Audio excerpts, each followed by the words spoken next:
Director செல்லா ஐயாவு டைரக்ஷன்ல நடிகர் விஷ்ணு விஷால் நடித்த திரைப்படம் கட்டாகுஸ்தி. இதில் நடிகை ஐஸ்வர்யா லட்சுமி கதாநாயகியாக நடித்திருந்தாங்க. இந்த திரைப்படம் கடந்த 2002ஆம் ஆண்டு தமிழ், தெலுங்கு என இரு மொழிகளில் வெளியாகி நல்ல வரவேற்பை பெற்று வெற்றியும் பெற்றது. இப்படத்திற்கு ஜஸ்டின் பிரபாகரன் இசையமைத்திருந்தார். கட்டாகுஸ்தி திரைப்படத்தை தமிழகத்தில் ரெட் ஜெயண்ட் மூவிஸ் நிறுவனம் வெளியிட்டது. ரசிகர்களிடையே கிடைத்த வரவேற்பின் காரணமாக ரூபாய் 5 கோடி பட்ஜெட்டில் உருவான இப்படம் ரூபாய் 30 கோடிக்கும் அதிகமான வசூலை குவித்ததாக தகவல் ஒன்று வெளியானது.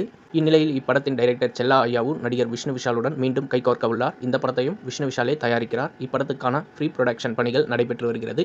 விரைவில் நடிகர்கள், தொழில்நுட்ப கலைஞர்கள் குறித்த தகவல் வெளியிடப்படும் என படக்குழு தெரிவித்துள்ளது. நடிகர் அஜித் மகிழ் திருமேனி இயக்கும் விடாமுயற்சி படத்தில் நடித்து வருகிறார். த்ரிஷா, அர்ஜுன், ஹாரல் ரெஜினா உட்பட பலர் நடிக்கின்றனர். இதன் படப்பிடிப்பு அஜர்பைஜானில் நடைபெற்று வருகிறது. இதன் படப்பிடிப்பு விரைவில் முடிய இருக்கிறது. இதையடுத்து ஆதிக் ரவிச்சந்திரன் இயக்கும் படத்தில் நடிக்க இருக்கிறார் அஜித். இது அவருக்கு 63வது படம். இதன் படப்பிடிப்பு ஏப்ரல் இறுதி அல்லது மே மாதம் தொடங்க உள்ளது. சமீபத்தில் இந்த படத்துக்காக பூஜை போடப்பட்டது.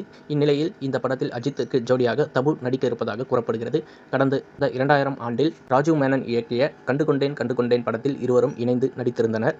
கிட்டத்தட்ட 24 ஆண்டுகளுக்கு பிறகு மீண்டும் சேர்ந்து நடிக்க இருப்பதாக கூறப்படுகிறது. 2017இல் விஷால் நடிப்பில் துப்பறிவாளன் படத்தை இயக்கினார் மிஷ்கின். படத்தின் வெற்றி காரணமாக 2ஆம் பாக பணிகளில் மிஷ்கின் கவனம் செலுத்தினார். ஆனால் விஷாலுக்கும் மிஷ்கினுக்கும் கடுமையான மோதல் ஏற்பட்டதைத் தொடர்ந்து இப்படத்திலிருந்து மிஷ்கின் விலகினார். படம் கைவிடப்படும் என எதிர்பார்க்கப்பட்ட நிலையில் நடிகர் விஷால் தானே இயக்கி நடிக்க முடிவு செய்து அதற்கான அதிகாரப்பூர்வ அறிவிப்பையும் வெளியிட்டிருந்தார்.